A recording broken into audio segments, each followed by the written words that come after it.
Joel is a man who was born before the pandemic hit, and he has seen the world fall apart.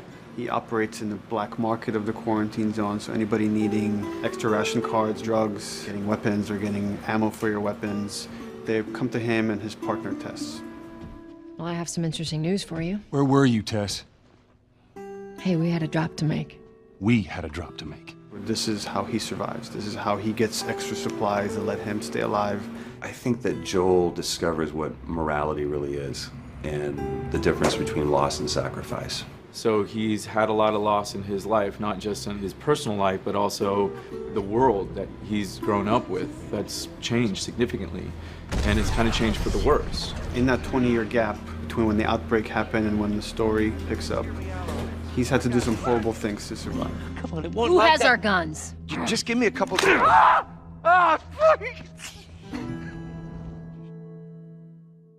And then Ellie was born after the pandemic and born inside of the safety of the quarantine zone. She's lived for 14 years in this quarantine zone and hasn't known anything outside of those walls. And she's had to see people get executed for tested positive for infection, or people just put away and never to be seen again because they were caught stealing or caught trying to fake ration cards. And there's reasons that the military is making those decisions to operate the way they are, and that's to maintain some sort of semblance of security.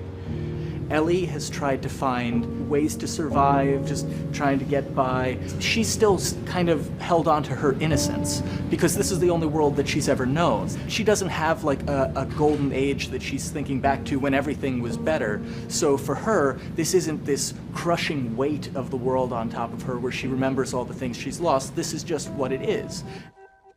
Don't take long. And you, stay close. Let's go. When she meets Joel and Tess, it's a whole new world. It's like inside the quarantine zone is bad, but outside those walls it's even worse. Once she's paired up with Joel and they start going on this journey, they start by not really trusting each other. But she knows that she has to rely on this guy in order to survive in this world.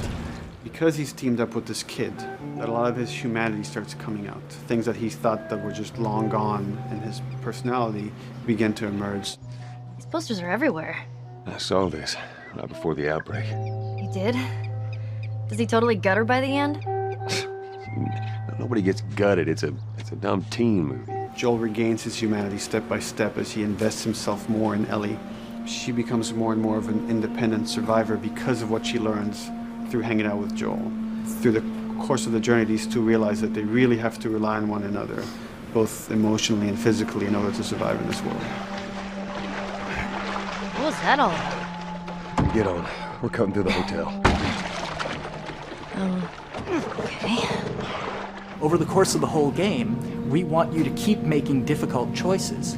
We want you to have to, in terms of resource management and stealth and combat, to have to make hard decisions every moment as you're playing. And so when the characters make these really hard decisions, you say to yourself, God, I get it. I get what it's like to make a choice under pressure. They've had to make very questionable decisions to survive. There was a key element that I kind of honed in on early on with Joel, and it was a line that was in the audition side that says that Joel has few moral lines left to cross. And so that became kind of the anchor point to the character. In fact, we just keep our histories to ourselves. We clear?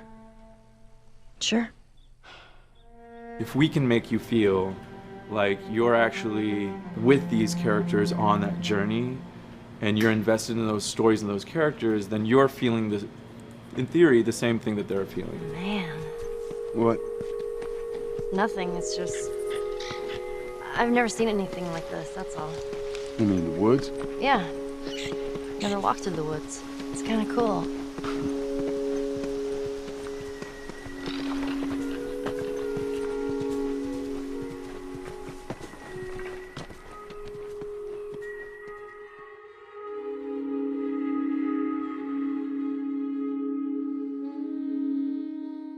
プレイステーション